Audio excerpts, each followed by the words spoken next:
Hello, Patreon. Welcome to our first live stream here in our new private space. I have to say, it feels rather nice to be here. Welcome to our unfinished house. I'll give you a tour of our front yard. Hopefully, this live stream will hold out and we will get some valuable messages today. Otherwise, we're just going to kind of be hanging out. And I'm roaming around the yard trying to decide where I want to do that at. So, why don't you come for a little walk with me? I have no idea if my 5Gs are holding up. Looks like it. So let's take a little bit of a walk, huh? We'll walk over here. Maybe we'll get a little view of the road today. Find somewhere to set my coffee down. Here pretty soon. How many places can Nina lose her coffee today? All of them is the answer to that question.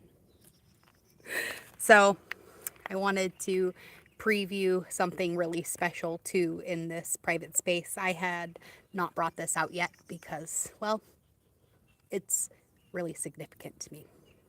Somebody very, very dear to my soul. Some of you who may know her over at Opal Oracle, Miss Raji, created her own deck. And not only did she create her own deck in remembrance of her beloved Zumi, but she also curated all the boxes herself. And this is like literally the most artistic thing I've ever seen, ever. So, Raj, when you see this, I love this deck. And we're going to debut it today as our daily message. So, all pomp and circumstance. Isn't it lovely?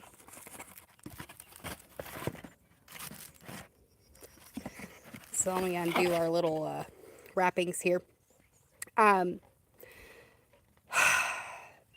It feels good to be free of the darkness over on YouTube. And I know sometimes... Thor, stop. Stop. He's literally right there. Literally. Isn't he the saddest dog in the world? You're fine. So, I forgot what I was saying. Oh my goodness, oh well. It probably wasn't important anyways. But I'm finding that as we are kind of shifting gears into this new energy, a lot of spaces are not feeling as great as they once did. And most of social media right now, and definitely YouTube, is feeling that way. And it has been feeling that way for quite a while, honestly. Probably late 2020, early 2021, I think, is really when I started to really kind of notice the divide and the energetic splitting that was going on. And it was not comfortable. And I kind of took a break then too. I thought maybe it was just burnout or but whatever actually did happen at that point was they had switched the algorithms around so that a lot of the things that people were putting out that were of quality were getting shoved into this weird revolving door of insanity that was just kind of more a marketing tool. And so we were exposed to a lot of energy that really wasn't really meant for us. And maybe it served a purpose, maybe it didn't. But I know for me, with the amount of awakening that I've done over the last 10 years, and the amount of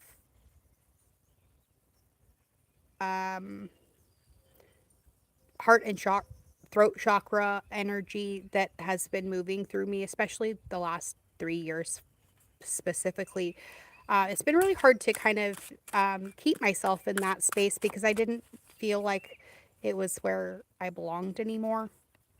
But there wasn't really any other options. And I've tried to do this a few times, but I always kind of got sucked back into my own abandonment issues. where I didn't want people to feel like I was leaving them behind. But the fact of the matter is sometimes when we grow, we have to, and we can't keep lowering our own energy to try to make somebody else level up with us if that's not going to be their choice, right? And that's where the impasse comes from, right? So we reach this point in our lives where we really have to kind of make that choice, right? We have to decide, okay, is this the way I'm going to let it continue to be, or am I going to branch out and move into something new? And for me, um, the choices become more and more difficult, um, with algorithms and social media and all that. They really push the things that uh, bump up their ads, and I'm not monetized or anything else like that. And I kind of always get thrown to the bottom of the barrel because I won't conform to their um, version of what success looks like, because for me this isn't about views, this is about souls, right? And I'm trying to help people reunite with theirs, and not everybody's willing to do that work. So we're just going to move into a little bit more of a private space, kind of like we moved into a more private space here in the country, in the Missouri Ozarks, where I love every single thing about our life here.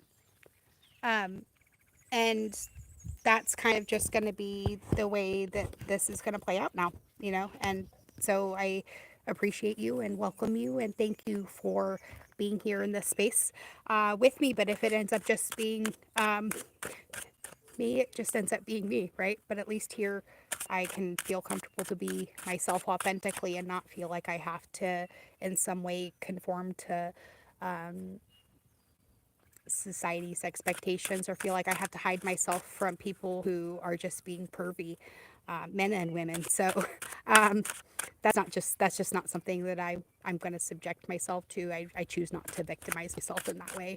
That may be some other people's choices, but it's not mine. Um, and that is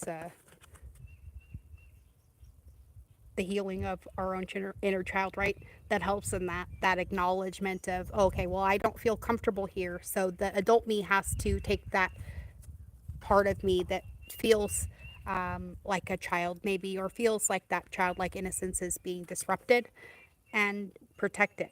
We have to be that authority figure in our own lives sometimes, um, even though sometimes our suspicions are unfounded. It's often better to be safe than sorry, isn't it? And in that way, we are observing those things that are being put in front of us as a blockage, and acknowledging that we're moving past those. And we have the tools and we have the ability to make those choices that maybe we didn't have that ability to make before, um, right? And with wisdom.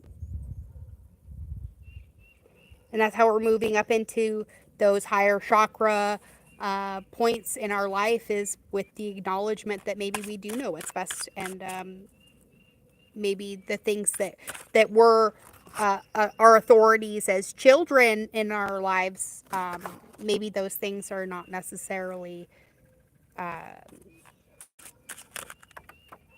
the things we want to take into the future, right? Um, and and in that way, we're taking our power back.